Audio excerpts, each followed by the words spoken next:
Hello बच्चों, आज हम पढ़ेंगे पाठ 1 भाषा और लिपि।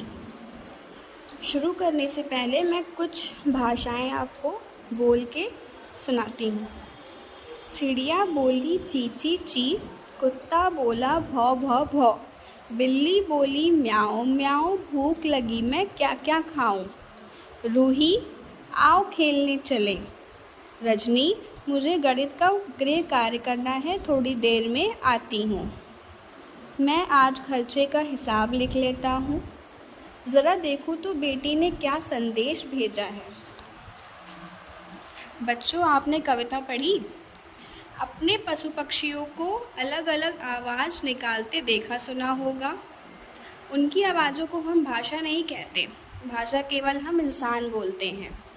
रूही और रजनी बोलकर अपने मन की बात बता रही है और सुनकर एक दूसरे की बात समझा रही है। चित्र में व्यक्ति लिखकर अपने मन की बात प्रकट कर रहा है और उसके साथ वाले चित्र में महिला पढ़कर समझ रही है। अतः हम बोलकर और लिखकर अपने मन की बात एक दूसरे तक पहुंचाते हैं।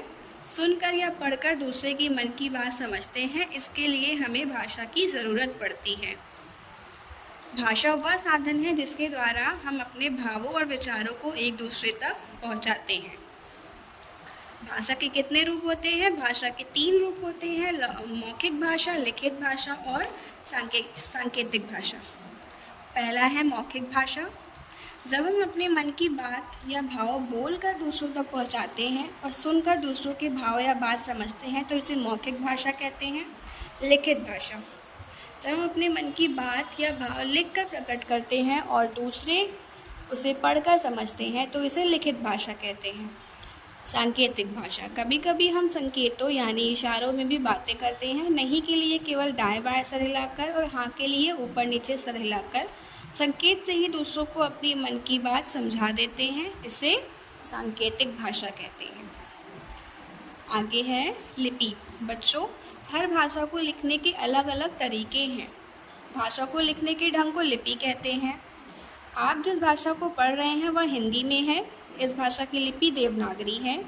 कुछ भाषाएं और लिपियां जानिए, जैसे भाषा और लिपि। हिंदी, संस्कृत, मराठी, नेपाली की लिपि कौन सी है? देवनागरी। पंजाबी भाषा की लिपि गुरुमुखी। अंग्रेज़ी भाषा की लिपि रोमन।